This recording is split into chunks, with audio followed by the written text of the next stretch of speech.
قرآن مجید فرقان حمید کی سورہ مریم کی ایک آیت مبارکہ میں نے آپ کے سامنے پڑھی۔ اس پر باقاعدہ گفتگو سے پہلے ہم سلسلہ کلام اس نقطے سے شروع کرتے ہیں کہ جو عموماً یہ کہا جاتا ہے کہ اسلام میں صرف 2 عیدیں ہیں، تو یہ آپ تیسری عید کہاں سے لے آئے؟ جو طبقہ بھی عید میلاد النبی صلی اللہ علیہ وآلہ وسلم کے معاملے میں اختلاف رائے رکھتا ہے، وہ سب سے پہلی شروعات یہیں سے کرتا ہے کہ بھئی دین اسلام میں 2 عیدیں ہیں، عید الفطر ہے اور عید الاضحیٰ ہے، اس کے علاوہ کوئی تیسری عید نہیں ہے۔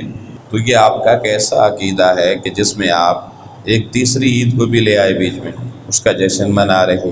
اور پھر اس کے ساتھ ایک سوال جوڑا جاتا ہے کہ کیا صحابہ نے ایسا کیا؟ اگر یہ ضروری تھا تو انہیں معلوم نہیں تھا، آپ کو پتہ چل گیا؟ لیکن اس دوسرے سوال کو آگے چل کے ہم لیں گے۔ سب سے پہلی بنیادی چیز کہ کیا اسلام میں صرف 2 عیدیں ہیں؟ سمجھنے کی بات یہ ہے کہ اسلام میں عیدیں 2 طرح کی ہیں۔ اسلام میں جو عیدیں ہیں وہ کتنی طرح کی ہیں؟ 2 طرح کی ہیں۔ ایک وہ عیدیں ہیں جو عید واجب کے طور پہ منائی جاتی ہیں، جو عید شرعہ کے طور پہ منائی جاتی ہیں، جن کے مناسک اور احکام کی باقاعدہ درجہ بندی کر کے انہیں ایک واجب کا درجہ دے دیا گیا۔ ایک وہ عیدیں ہیں جن میں عید الفطر بھی شامل ہے اور جن میں عید قربان بھی شامل ہے۔ یہ اسلام میں ایک طرح کی عیدوں کا تصور ہے، جبکہ دین اسلام میں دوسری طرح کی جو عیدیں ہیں ان کو بطور عید مسرت، عید تشکر کے طور پہ منایا جاتا ہے۔ عید مسرت یا عید تشکر کے طور پہ منایا جاتا ہے، اور باقاعدہ قرآن و سنت میں اس کے احکام بھی موجود ہیں، لیکن ان عیدوں کا درجہ بطور عید منانے کا وہ مستحبات میں ہے، واجبات میں نہیں ہے۔ اگر کوئی بالفرض یہ عیدیں نہیں مناتا تو اس پہ بھی اعتراض نہیں ہے کہ وہ کیوں نہیں مناتا، مگر جو مناتا ہے اس کے لیے پابندی نہیں ہے۔ اب یہاں بڑی پتہ کی بات یہ ہے کہ کیا حضور نبی رحمت صلی اللہ علیہ وسلم نے عید الفطر اور عید الاضحیٰ کے علاوہ کسی تیسری عید کا ذکر کیا؟ تو یاد رکھیے یہ سنن ابن ماجہ کی حدیث مبارکہ ہے، 1098 اس کا نمبر ہے، سنن ابن ماجہ، اور یہی حدیث سنن ابو داؤد شریف میں بھی موجود ہے۔ حضور نبی کریم صلی اللہ علیہ وآلہ وسلم نے فرمایا ان ھذا یوم عید، یہ حدیث باب جمعۃ المبارک کے اندر نقل کی گئی ہے کہ جمعے کے دن کو ڈسکس کرتے ہوئے حضور رحمت عالم صلی اللہ علیہ وسلم نے فرمایا کہ ان ھذا یوم عید، یہ جو جمعے کا دن ہوتا ہے یہ یوم عید ہے۔ وجعل اللہ للمسلمین، اللہ تعالیٰ نے اس جمعے کو عید بنایا للمسلمین، مسلمانوں کے لیے۔ حدیث کا درجہ حدیث صحیح کا ہے۔ 2 سیاستہ کی بنیادی کتابوں کے اندر یہ حدیث موجود ہے۔ آقا علیہ السلام نے لفظ عید استعمال کیا، مسلمانوں کے لیے اسے عید بنایا گیا یہ بھی بتایا، اور آپ جانتے ہیں اگر اسلام میں صرف 2 عیدیں ہوتی تو حضور علیہ السلام جمعے کے دن کو عید نہ فرماتے۔ اب سوال جب صحابہ کی طرف انگلی اٹھائی جاتی ہے تو ہمارا سوال یہ ہے کہ آپ کو پتہ چل گیا 14 صدیاں بعد کہ عیدیں صرف 2 ہیں، تو جس شارع نے شریعت دی محض اللہ اس کو نہیں بتاتا، وہ جمعے کو بھی عید کہہ رہے ہیں، آپ نے انہیں کیوں نہیں بتایا؟ خط لکھتے تاجدار مدینہ کو، بھئی یہ کیوں آپ نے عید بنا دی؟ تو شریعت کسی مولوی کی درگاہ سے نہیں نکلتی، شریعت تاجدار مدینہ کی بارگاہ سے آتی ہے۔ اور آپ یہ دیکھیے یہ حضور علیہ السلام نے جس کو مسلمانوں کی عید کہا یہ ہر ہفتے میں آتی ہے، ایک دن، ہفتے کے 7 دنوں میں ایک دن جمعۃ المبارک ہے، اور ایک سال میں 52 ہفتے ہوتے ہیں، تو 2 تو ہو گئی وہ عیدیں جو سال بعد آئیں گی، عید الفطر اور عید الاضحیٰ۔ 52 عیدیں حضور علیہ السلام نے امت کے لیے ان کا بھی اعلان فرما دیا۔ اور پھر دیکھیں عید منانے کا بھی ایک طریقہ ہوتا ہے۔ اس سے پہلے ایک اور سوال آگے، وہ کیا کہ دیکھیں جی عید والے دن روزہ نہیں رکھا جا سکتا، تو آپ 12 ربیع الاول والے دن جناب عید مناتے ہیں، اس کو تو حضور روزہ رکھتے تھے، حدیث سے ثابت ہے۔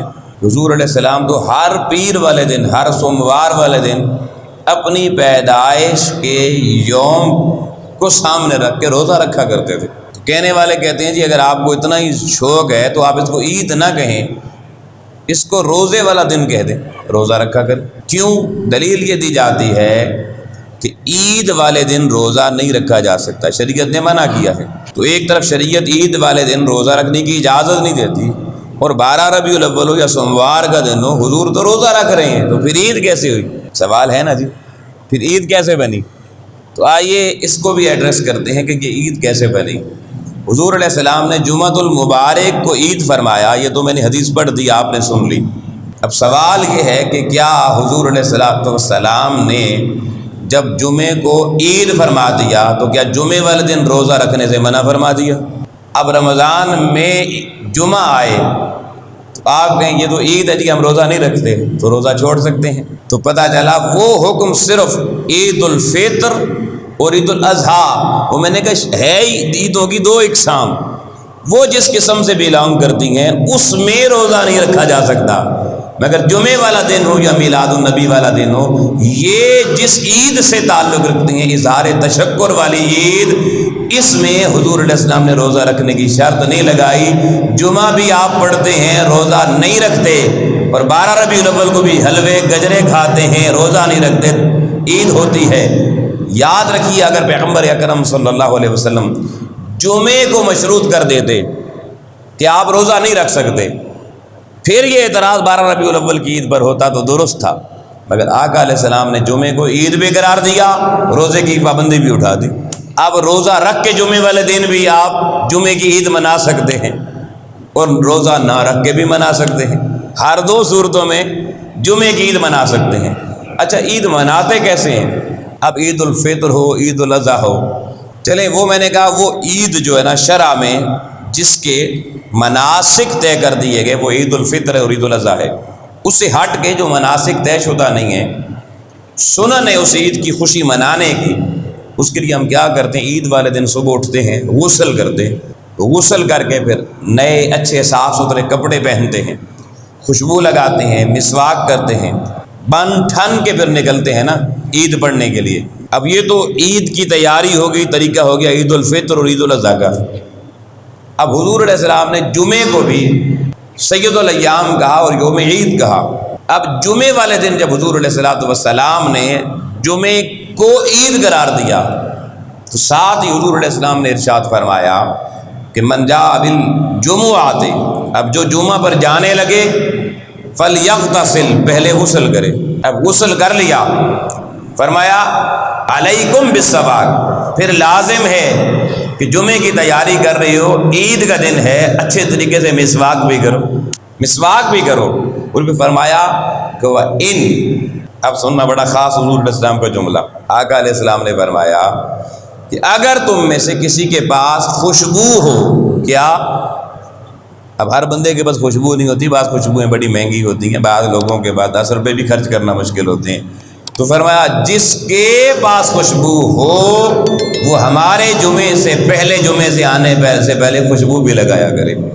تو آقا علیہ السلام نے جمعے والے دن غسل کرنے کا حکم دیا، مسواک کرنے کا حکم دیا، خوشبو لگانے کا حکم دیا، یعنی بن سنور کے آنے کا حکم دیا۔ کیوں؟ تاکہ دنیا کو پتہ چلے مسلمان گھر سے نکلے آج عید منانے جا رہا ہے۔ پھر جمعے کا لفظ اجتماع سے نکلا ہے، پھر اجتماع میں جاؤ، اللہ کے حضور یہ بھی شکرانہ ادا کرو کہ اللہ نے ہمیں یہ نعمت عطا فرمائی ہے۔ اب صحابہ کرام نے حضور علیہ السلام سے سوال کر دیا، یا رسول اللہ جمعے کو عید بنانے کا ریزن کیا ہے؟ دیکھیں نا عید الفطر کی ریزن دیے جاتی ہے جی روزے رکھتے ہیں 1 مہینہ، تو روزے رکھنے کے بعد یہ خوشی کا دن ہے۔ عید قربان پہ دلیل موجود ہے کہ حضرت ابراہیم علیہ السلام نے اپنے بیٹے حضرت اسماعیل علیہ السلام کی قربانی دی، اللہ کو پسند آ گئی، اس کی یاد کو اللہ نے زندہ رکھا، تو عید قربان ہوتی ہے۔ حضور علیہ السلام کی بارگاہ سے صحابہ کرام نے یہ سوال کیا، یا رسول اللہ یہ جمعے والے دن عید قرار پانا اس کی بیسک ریزن کیا ہے؟ آئیے دوستان محترم، جمعہ یوم عید کیوں ہے؟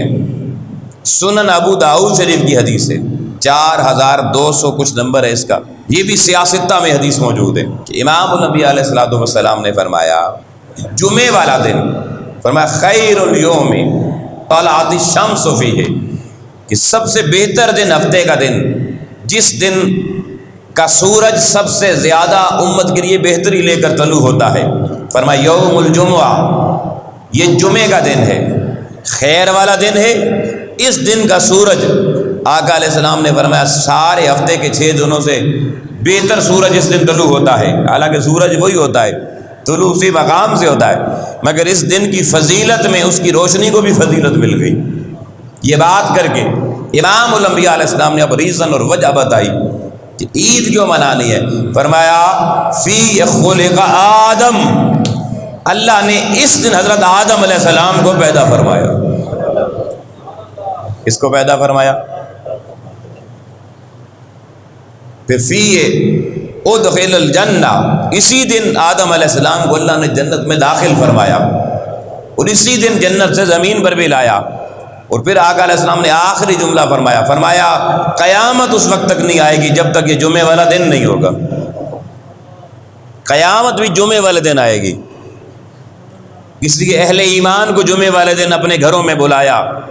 مجھے تو لگتا ہے کہیں جمعہ پڑھ کے لوگ فارغ ہوں گے تو اللہ کہے گا چل بھائی، تو اللہ کے گھر سے اٹھا لیے جائیں، اس سے زیادہ بہتر کیا چیز ہوگی۔ اس لیے میں کہتا ہوں وقت پہ آیا کرو، کوئی پتہ نہیں ہے قیامت کے مغرب میں سورج کب طلوع ہو جائے، کیونکہ حضور نے بتا دیا قیامت جمعے والے دن آئے گی، رات کا بھی ذکر نہیں۔ تو یہی وقت ہے، انسانیت کی ابتدا بھی جمعے والے دن، تو انتہا بھی جمعے والے دن ہونی ہے۔ اب حضور علیہ السلام نے جمعہ کو یوم عید قرار دیتے ہوئے اس عید کی جو دلیل دوستان محترم پیش کی، وہ دلیل یہ ہے کہ اس دن آدم علیہ السلام کی تخلیق ہوئی، پیدائش ہوئی۔ آگے دوستان محترم اپنے ضمیر کو حاضر کر کے میرے جملے کو سوچنا، سننا، سوچنا اور سمجھ کے اپنے ضمیر سے اس کا جواب لینا کہ جس دن سیدنا آدم علیہ السلام پیدا ہوں، اس دن کو امت مسلمہ کے لیے عید قرار دیا جائے تو کیا خیال ہے جس دن آدم کا امام سید الانبیاء دنیا میں تشریف لائیں، وہ دن کتنی بڑی عید کا دن ہوگا۔ اب آدم پیغمبر نہیں ہیں، نبی ہیں۔ آدم علیہ السلام کوئی شریعت نہیں لے کر آئے، اس وقت امتیں تو زیادہ لوگ نہیں تھے، گھر کا ہی نظام تھا، گھر تک سارے معاملات تھے۔ وہ نبی تھے، اور پیغمبر کا درجہ نبی سے اوپر ہوتا ہے۔ اور پھر 313 انبیاء آئے، پیغمبر آئے، صاحب شریعت نبی آئے، اور 313 میں پھر 5 اولو العزم ہیں۔ ان 5 اولو العزم کے سردار سید الانبیاء امام الانبیاء علیہ السلام ہیں۔ آؤ دوستان محترم، اب اپنے منہ سے کوئی کہے نا میں آ گیا ہوں تم عید مناؤ، تو یہ بات وہ کہتے ہیں اپنے منہ میاں میٹھو بننے والی بات ہے، جچتی نہیں ہے۔ امام الانبیاء نے امت کو سمجھانے کے لیے مثال آدم کی دی اور کہا جمعے والا دن، ہر جمعہ اللہ نے اس امت کے لیے عید بنا دیا ہے۔ کیوں؟ فی خلق آدم، اس دن آدم علیہ السلام پیدا ہوئے، آدم علیہ السلام تشریف لائے۔ تو بتانا یہ مقصود تھا کہ لوگ امت سن لے، آدم کا تعارف ہم نے کروا کے تمہیں یہ پیغام دے دیا ہے کہ اگر آدم آئے جس کے تم امتی نہیں ہو، جس کی شریعت کوئی نہیں ہے جس پہ تم عمل کرو، اس دن کو قیامت تک کے لیے اگر تم نے بطور عید منانا ہے تو جس دن آدم کا نبی، آدم کا امام، 1.25 لاکھ انبیاء کے امام الانبیاء دھرتی پر تشریف لائے، ساری شریعتیں منسوخ ہو گئیں، قیامت تک کے لیے سب سے بڑی شریعت لے کر آئے، وہ دن اس کائنات کے لیے کتنی بڑی خوشی کا دن ہوگا، اس دن کی عظمت کا عالم کیا ہوگا۔ تو ہم جمعے والے دن کیا تیار ہو کے اللہ کے گھر میں آ کے سجدہ شکر ادا کر کے، کئی لوگ بزنس بند کر کے خوشی مناتی ہیں کہ نہیں مناتے؟ تو آدم دنیا میں لوگوں آئے اور امت مصطفیٰ کی اس آنے پہ خوشی منائے، تو اپنے محبوب کے آنے پہ خوشی کیوں نہ منائے جی؟ محبوب کی آمد پہ یہ امت زیادہ مستحق ہے کہ زیادہ اہتمام کے ساتھ اس کی خوشی منا کر دنیا کو بتائے ہم سب نبیوں کو ماننے والے ہیں۔ آدم آئے تب بھی خوش ہوتے ہیں، لیکن مصطفیٰ آئے تو زیادہ خوش ہوتے ہیں۔ یہ ریزن ہے دوستان محترم عید میلاد النبی صلی اللہ علیہ وآلہ وسلم منانے کے۔ اب میلاد النبی صلی اللہ علیہ وآلہ وسلم ہم کیوں نہ منائیں، اور حضور علیہ السلام کے ترانے کیوں نہ گائیں، آقا علیہ السلام کی نعتیں کیوں نہ پڑھیں، حضور علیہ السلام کے نام پر ہم اجتماع کیوں نہ کریں، جلوس کیوں نہ نکالیں، جھنڈے کیوں نہ اٹھائیں۔ توجہ رکھنا، قرآن مجید میں اللہ پاک نے سورہ بلد میں ارشاد فرمایا لا اقسم بہذا البلد، فرمایا یہ جو شہر مکہ ہے میں اس کی قسم نہیں کھاتا۔ اللہ کا گھر مکے میں، زمزم مکے میں، صفا مروہ مکے میں، جنت المعلی مکے میں، مگر اللہ نے کہا لا اقسم، نہیں کھاتا قسم، بہذا البلد، اس شہر مکہ کی قسم نہیں کھاتا۔ وَأَنْتَ حِلٌّ بِهَذَا الْبَلَدِ، آنتا، مگر میں قسم کھاتا ہوں، آنتا کہتے ہیں تو، حل کہتے ہیں ٹھکانے کو بھی، اور حل کہتے ہیں جب تلیاں کسی زمین پر کسی کی لگیں اور وہ چلے کسی گلی میں، اس کو کہتے ہیں حل عربی زبان میں۔ بِهَذَا الْبَلَدِ، فرمایا میرے محبوب شہر مکہ بھی میرا شہر ہے، میرا گھر اسی شہر میں ہے، مگر محبوب یہ میری شان نہیں کہ میں اس شہر مکہ کی قسم کھاؤں، مگر سنو میں پھر بھی نہ قسم کھانے والا رب بھی اس شہر مکہ کی قسم کھا رہا ہوں۔ مولا کیوں کھا رہا ہے؟ فرمایا اس لیے نہیں کہ اس میں میرا حرم ہے، نہیں، وَأَنْتَ حِلٌّ بِهَذَا الْبَلَدِ، میں شہر مکہ کی قسم اس لیے کھاتا ہوں کہ اس میں مصطفیٰ کا حرم ہے، اس میں حضور کا گھر ہے، میرے محبوب کا ڈیرا اس شہر مکہ میں ہے، اور میرے محبوب کی تلیاں شہر مکہ کی گلیوں میں لگا کرتی ہیں، اس لیے اس شہر کی قسم کھا رہا ہوں۔ اپنا گھر بھی عام ہوتا ہے، مگر دوستان محترم اللہ پاک نے اپنے حرم کو سامنے رکھ کے قسم نہیں کہی۔ آنت حل بہذا البلد، محبوب تیرا ٹھکانہ، تیری رہائش، تیرا چلنا اس شہر میں ہے، تو ہم اپنے گھر کو نہیں تجھے تک رہے ہیں، کیونکہ اس شہر مکہ کو تیرے ساتھ ولادت کی نسبت ہو گئی ہے۔ کون سی نسبت ہے؟ ولادت، حضور پیدا مکے میں ہوا ہے، تو فرمایا کیونکہ ولادت مصطفیٰ کی نسبت مکے سے ہے، مکہ اتنا اونچا ہو گیا کہ جب تک حرم کعبہ اس میں تھا یہ قسم کھانے کے لائق نہ تھا، مگر ولادت مصطفیٰ نے مکہ کو اتنی عظمت دے دی، اب رب بھی اس کی قسمیں کھاتا ہے۔ اچھا آپ کہیں گے جی آپ نے بیچ میں ولادت کہاں سے معنی کر دیا جی؟ وَأَنْتَ حِلٌّ بِهَذَا الْبَلَدِ، ولادت کی طرف میں آ گئی۔ اگلا جملہ پڑھیے وَوَالِدٍ وَمَا وَلَدٍ، فرمایا پھر ہم قسم اور بھی کھاتے ہیں، مولا کس کی؟ فرمایا میں رب قسم کھاتا ہوں اس والد کی جو میرے محبوب کا والد ہے، وما ولد، اور ہم اس مولود پیدا ہونے والے کے میلاد کی بھی قسم کھاتے ہیں،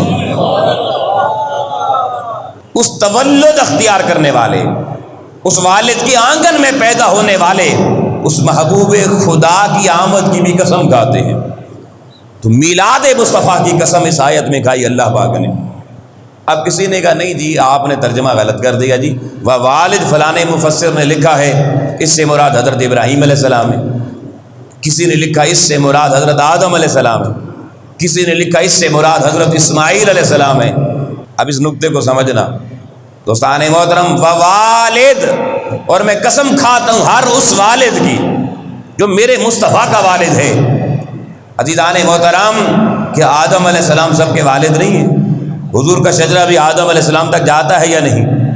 کیا حضرت ابراہیم علیہ السلام آقا علیہ السلام کے والد ہیں؟ یعنی حضور کا شجرہ ابراہیم علیہ السلام تک جاتا ہے یا نہیں؟ کیا حضرت اسماعیل علیہ السلام حضور کے والد ہیں یا نہیں؟ شجرہ مصطفیٰ حضرت اسماعیل علیہ السلام تک جاتا ہے یا نہیں؟ کوئی معنی آدم لکھے تب بھی ٹھیک ہے، کوئی ابراہیم لکھے تب بھی ٹھیک ہے، کوئی اسماعیل لکھے تب بھی ٹھیک ہے، کوئی حضرت عبداللہ لکھے تب بھی ٹھیک ہے، کوئی حضرت عبد المطلب لکھے ہم تو کہتے ہیں وہ بھی ٹھیک ہے، اس لیے کہ حضور کے شجرے میں ہر وہ شخص جس کو حضور کے ساتھ نسبت والد ہونے کی ملی ہے، قرآن کہہ رہا ہے ووالد، ہر وہ شخص جس کی میرے محبوب کے ساتھ نسبت والد ہونے کی ہے، رب اس والد کی بھی قسم کھاتا ہے۔ تو نسبت مصطفیٰ نے پورے شجرہ مصطفیٰ میں ہر والد کا رتبہ بھی اونچا کر دیا۔ اور پھر وما ولد، اور پھر جو مولود پیدا ہوا۔ اب کوئی کہہ سکتا ہے نہیں جی یہاں حضور کا ذکر کہاں ہے، حضور کا نام کدھر ہے، آپ نے ولد کو حضور کی ولادت کے ساتھ کیوں تعبیر کر دیا ہے؟ تو اچھا بابا ہم تعبیر نہیں کرتے، آپ بتا دیں پھر یہ جو پیدا ہونے والے کی قسم کھائی گئی ہے یہ کون ہے؟ کہ اللہ خود کسی کا باپ ہے؟ بتائیے جی، اللہ کا کوئی بیٹا ہے؟ یا تو اللہ کسی کا باپ ہوتا، اس کا کوئی بیٹا ہوتا، پھر کوئی کہتا جی اللہ نے اپنے باپ ہونے کی قسم کھا لی اور اپنے بیٹے کی قسم کھا لی۔ وہ تو کہتا ہے لم یلد ولم یولد، نہ میں باپ ہوں کسی کا، نہ میں کسی کا بیٹا ہوں۔ تو پھر اللہ یہاں پر کس کے پیدا ہونے کی قسم کھا رہا ہے؟ غور کرو دوستان محترم۔ اب آپ کو پلٹ کے پھر لا اقسم سے پڑھنا پڑے گا۔ لا پڑھیے، لا اقسم بہذا البلد وانت انت کا معنی جس کو عربی آتی ہے اس سے بھی کروائیں، نہیں آتی اس سے بھی کروا لیں، ہم سب کا ماننے کے لیے تیار ہیں۔ انت کا معنی دنیا میں تو کے علاوہ کوئی تیسرا نہیں ہے۔ اللہ نے جس محبوب کے اپنے بیت اللہ شریف ہونے کے باوجود شہر مکہ میں چلنے کی قسم کھا کے تو کہہ کے فرمایا کہ سونیا تو چلتا ہے تو ہم قسم کھاتے ہیں، ارے وہ تو اگلی آیت میں جا کے ختم نہیں ہو گیا، فرمایا پھر جو تیرا باپ بن گیا آدم علیہ السلام تک ہم اس کی بھی قسم کھاتے ہیں، اور جس کو تو کہا اسی کو ولد کہہ کے کہا، ہم اس کے میلاد کی بھی قسم کھاتے ہیں، ہم اس کے میلاد کی بھی قسم کھاتے ہیں۔ اب مجھے بتائیں حضور علیہ السلام کی ولادت کی اللہ قسمیں کھائی، حضور علیہ السلام کے شجرے میں ہر باپ کی قسم کھائی، اور قرآن میں اس کا تذکرہ کرے، ایک اس چیز کو سامنے رکھ لیں، اور ایک نقطہ آج کی گفتگو میں اور سمجھ لیں۔ وہ جو آیت مبارکہ سورہ مریم کی میں نے پڑھی، حضرت یحییٰ علیہ السلام کی ولادت کا ذکر ہے، کہتے جی 12 ربیع الاول کو عید کیوں مناتے ہیں جی؟ آپ کہتے ہیں 12 کی صبح اٹھ کے سویرے سویرے ہم نے سلام پڑھنا ہے، آپ پورا سال سلام نہیں پڑھتے جی؟ آپ لوگوں کو غور کرنا، اللہ کہتا ہے سلام علیکم، اس یحییٰ علیہ السلام پر اللہ سلام پڑھتا ہے۔ کس پر؟ یحییٰ علیہ السلام پہ کون سلام بھیجتا ہے؟ اللہ سلام بھیجتا ہے۔ وَيَوْمَ وُلِدَ، اور جس دن وہ دنیا میں پیدا ہوئے، وُلِدَ، جس دن حضرت یحییٰ علیہ السلام کی ولادت ہوئی، میلاد ہوا، اللہ اس دن پر سلام بھیجتا ہے۔ وَيَوْمَ يَمُوتُ، اور جس دن یحییٰ علیہ السلام کا وصال ہوا اللہ اس دن پر سلام پڑھتا ہے۔ وَيَوْمَ يُبْعَثُ حَيًّا، اور جس دن دوبارہ اٹھایا جائے گا حضرت یحییٰ علیہ السلام کو اللہ اس دن پہ بھی سلام پڑھتا ہے۔ اللہ نے 3 دن معین کر دیے سلام پڑھنے کے لیے، حالانکہ اللہ تو ہر وقت اپنے انبیاء پر سلام بھیجتا ہے، لیکن 3 دنوں کو قرآن کے اندر اللہ نے معین کر کے بتایا۔ پھر حضرت عیسیٰ علیہ السلام کی ولادت کا ذکر ہے، اسی سورہ مریم آیت نمبر 33 میں جائیں تو اللہ کریم نے وہاں پھر فرمایا کہ سلام علیہ یوم ولدت و یوم اموت و یوم ابعث حیا۔ اللہ نے یہ 3 دن مخصوص کیوں کیے؟ ولادت والا دن، وصال والا دن، قیامت والا دن، اٹھنے والا دن، حضرت یحییٰ علیہ السلام کے لیے بھی، حضرت عیسیٰ علیہ السلام کے لیے بھی۔ اس قرآن کا مضمون بنا کے مجھے آپ کو کیوں پڑھایا؟ پڑھتا رہے اللہ، ہمیں یہ آیتیں کیوں سکھائیں کہ پڑھو تم بھی؟ آؤ بتانے جا رہا ہوں، دنیا ہم سے سوال کرتی ہے حضور کی ولادت والے دن پورا دن سلاموں کے گجرے کیوں پڑھتے رہتے ہو؟ اور اس دن تو حضور کا وصال ہوا، اسی دن 12 ربیع الاول کو حضور دنیا سے تشریف لے کے گئے، آپ حضور کا شوق کیوں نہیں مناتے؟ آؤ دوستان محترم، قرآن مجید نے مسئلہ حل کر دیا، اللہ نے خود مسئلہ حل کر دیا، فرمایا میرے پیغمبر جس دن دنیا میں آئے اس دن بھی سلاموں کے گجرے پیش کیے جاتے ہیں، جس دن دنیا سے جائیں اس دن بھی سوگ نہیں منائے جاتے، سلاموں کے گجرے پیش کیے جاتے ہیں۔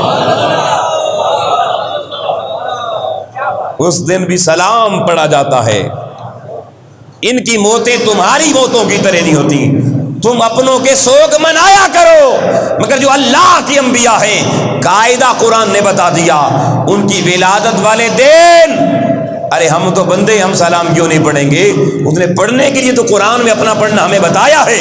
اس نے کہا میں رب ہو کے پیغمبر پیدا ہو، وہ دن آئے اس دن بھی سلام پڑھتا ہوں، جس دن وہ دنیا سے جائے اس دن بھی سلام پڑھتا ہوں۔ تم حضور کی امتی ہوں، میرا محبوب زیادہ مستحق ہے۔ ہر امتی 12 ربیع الاول کو حضور کی پیدائش کی خوشی میں بھی سلامیاں بھیجے، حضور کے وصال میں بھی سلامیاں بھیجے۔ اس لیے ہم سوگ نہیں مناتے، سلام پڑھتے ہیں۔ کیا پڑھتے ہیں؟ اب دیکھیں ان دونوں نکات کو سامنے رکھیں۔ ایک وہ جو جمعے والا دن عید حضور نے کہا اور تیاری کا طریقہ بتایا، غسل کرنا، نئے کپڑے پہننا، خوشبو لگانا، مسواک کرنا، بن ٹھن کے نکلنا۔ تو جو عید اظہار تشکر ہوتی ہے ان میں ایک کام ہر امتی کو یہ کرنا ہوتا ہے کہ غسل بھی کرے، کپڑے بھی اچھے پہنے، خوشبو بھی لگائے، مسواک بھی کرے، ذرا بن ٹھن کے نفاست و نزاکت کے ساتھ گھر سے نکلے۔ اور دوسرا کام کیا ہے؟ سلام علیکم یوم ولد و یوم اموت و یوم ابعث حیا۔ دوسرا کام یہ کرے جب گھر سے نکلے پھر پورا دن اس کی زبان پر اپنے نبی کا صلاۃ و سلام ہونا چاہیے۔ نبی کریم علیہ الصلاۃ والسلام کے صلاۃ و سلام کے ترانے اس کی زبان پر ہونے چاہیے۔ آؤ دوستان محترم، اب مجھے بتائیں ہماری کون سی ایسی مجلس میلاد کی ہوتی ہے جس میں حضور پہ سلام نہیں پڑھا جاتا؟ بولیے۔ اور 12 ربیع الاول کو ہم میں سے ہر بندہ پوری تیاری کے ساتھ نکلتا ہے یا نہیں نکلتا؟ تو جو عید اظہار مسرت یا عید اظہار تشکر جو دین اسلام نے بتائی ہیں، ان کے منانے کا جو طریقہ اسپیسیفک شریعت اسلامی نے بتایا ہے، ہم میلاد مصطفیٰ بھی اسی کو سامنے رکھ کے مناتے ہیں۔ اب یہ جو ایک سوال ہے یہ بڑا امپورٹنٹ ہے کہ صحابہ کرام کے حوالے سے میں اس پہ صرف ایک حدیث پڑھ دیتا ہوں، باقی اس مضمون پہ ہم تفصیلی گفتگو بھی کریں گے۔ یہ حدیث، اس کا ایک حصہ امام مسلم نے صحیح مسلم میں بھی بیان کیا، امام طبرانی نے اپنی معجم کے اندر بھی بیان کیا، اور کئی محدثین نے اس حدیث کو لیا۔ صرف اس کا متن آپ کے سامنے آج وضاحت نہیں پیش کروں گا، ٹائم نہیں ہے۔ کہ امام الانبیاء علیہ الصلوۃ والسلام اپنے حجرہ انور میں آرام فرما رہے تھے اور صحابہ کرام مسجد نبوی شریف میں سارے جمع تھے۔ دوپہر کا وقت تھا، آقا علیہ السلام اچانک بیدار ہوئے اور مسجد نبوی کے دروازے پر آ کر کھڑے ہوئے۔ اندر دیکھا تو سارے صحابہ کرام ایک اجتماع کر رہے تھے، مجلس سجا کے بیٹھے ہوئے تھے۔ حضور علیہ السلام نے آتے ہی سوال کیا، ما اجلسکم، صحابیو کون سا جلسہ ہو رہا ہے؟ مجلس یا جلسہ، اسی حدیث کے سے یہ لفظ نکلا ہے، ما اجلسکم، تم سارے کون سی مجلس سجا کے بیٹھے ہوئے ہو، کون سا جلسہ کر رہے ہو؟ صحابہ کرام نے جواب دیا، یا رسول اللہ صلی اللہ علیہ وسلم جلسنا، ہم نے اپنا جلسہ شروع کیا، ندعو اللہ ونحمدہ علی ما ہدانا لدیننا، سب سے پہلے ہم نحمدہ، اللہ کی حمد بیان کی، اللہ کی حمد بیان کی، ندعو اللہ، اللہ کا نام بلند کیا، ونحمدہ، اللہ کی حمد بیان کی، تلاوت و حمد سے جلسے کی کاروائی شروع کی۔ ندعو اللہ ونحمدہ، کیوں تلاوت اور حمد بیان کی؟ علی ما ہدانا لدیننا، کہ اللہ نے ہمیں اتنا خوبصورت ہدایت والا دین عطا فرمایا۔ یہ ہمارے جلسے کی کاروائی کا آغاز تھا تلاوت قرآن اور حمد و صلات سے۔ جب ہم نے یہ جلسہ شروع کر لیا حضور، پھر ہم نے اگلا کام کیا فرمایا حضور اس کام کے بعد وَمَنَّا، لقد من، آپ نے سنا لقد من اللہ، اللہ نے امت پہ احسان کیا حضور کو بھیج کر، فرمایا وَمَنَّا عَلَيْنَا بِكَ، سونیا پھر اللہ نے آپ کو بھیج کر ہم پر جو احسان کیا ہے ہم اسی احسان کے تذکرے کر رہے تھے، اسی محبوب خدا کا ذکر کر رہے تھے، آپ کو بھیج کر جو احسان کیا حضور، ہمیں اسی میلاد مصطفیٰ کی محفل تو سجا کے بیٹھے تھے۔ آقا علیہ السلام نے جیسے یہ بات سنی فرمایا جو تم نے کہا اگر میں محمد مصطفیٰ صلی اللہ علیہ وآلہ وسلم تم سے حلف لوں کہ تم واقعی یہ کام کر رہے تھے تو کیا تم مجھے حلف دو گے؟ حلف دو گے؟ صحابہ نے ہاتھ جوڑ دیے، حضور حلف لے لیں، ہم حلف دینے کے لیے تیار ہیں۔ لوگوں، مسجد نبوی شریف میں امام الانبیاء علیہ السلام نے صحابہ سے حلف لیا، اور حلف کے الفاظ حدیث میں مذکور ہیں۔ صحابہ نے حلف دیا، واللہ ما اجلسنا الا لذالک، سونیا ہم اللہ کی عزت کی قسم کھا کے تجھے حلف دیتے ہیں کہ ہم نے نہ کوئی اور جلسہ سیکھا، نہ کبھی کوئی اور مجلس ہم نے سجائی، ہم تو سونیا جب سے بیٹھے تھے آپ کے دروازہ مسجد نبوی پر آنے تک حضور ہم صرف اور صرف ذکر مصطفیٰ کر رہے تھے، صرف ذکر مصطفیٰ کر رہے تھے، حضور کا ذکر کر رہے تھے، حضور کی نعتیں پڑھ رہے تھے، اور کوئی کام نہیں کر رہے تھے۔ جب انہوں نے حلف دے دیا تو آقا علیہ السلام نے فرمایا لم مستحلف تہمۃ، مجھے شک نہیں تھا کہ تم یہ کام نہیں کر رہے، پتا مجھے بھی تھا تم یہی کر رہے ہو، مگر حلف کسی بڑے مقصد کے لیے لیا ہے، اور وہ مقصد کیا ہے؟ فرمایا میں اپنے حجرے میں لیٹا ہوا آرام کر رہا تھا کہ جبریل علیہ السلام تشریف لے آتانی جبریل فاخبرنی، جبریل آئے اور اللہ کے پاس سے میرے پاس خبر لے کر آئے، بشارت لے کر آئے، اور میں اٹھ کے مسجد نبوی میں میرے صحابیوں وہ بشارت تمہیں سنانے آیا ہوں۔ سونے وہ بشارت کیا ہے؟ مشتاقان دید مصطفیٰ چہرہ والضحیٰ کی زیارت بھی کر رہے ہیں اور کان ترس رہے ہیں، اللہ نے ہمارے لیے پیغام کیا بھیجا ہے۔ مصطفیٰ کریم نے لوگوں مسجد نبوی شریف میں کھڑے ہو کر اعلان کیا کہ میرے صحابیوں سنو، اللہ نے جبریل کے ذریعے یہ پیغام بھیجا ہے، ان اللہ یباہی بکم الملائکہ، کہ تم مسجد نبوی میں آپس میں بیٹھ کر ذکر مصطفیٰ کر رہے ہو، اللہ عرش پہ فرشتوں کو بٹھا کر تمہارا ذکر کر رہا ہے۔ اللہ کو محبوب کا ذکر اتنا اچھا لگتا ہے، حضور کے ذکر کی محفل اتنی اچھی لگتی ہے کہ جو زمین پہ بیٹھ کے ذکر مصطفیٰ کرتے ہیں، اللہ عرش پہ فرشتوں کو بٹھا کر ان لوگوں کا ذکر کرتا ہے۔ اور یباہی اگر عربی زبان میں دیکھیں تو صرف اس بندے کا نام لے کر ذکر نہیں ہوتا کہ فلاں صاحب یہ مجلس سجا کے ذکر کر ان کا ذکر کیا، نہیں، یباہی عربی زبان میں پورے شجرہ گننے کو کہتے ہیں۔ اللہ کہتا ہے فلاں بن فلاں بن فلاں بن فلاں، فلاں کا پڑپوتا، فلاں کا پوتا، فلاں کا بیٹا، فلاں نام ہے، میں فرشتوں اس کا ذکر کر رہا ہوں، کیوں؟ کیونکہ وہ میرے محبوب کا ذکر کر رہا ہے۔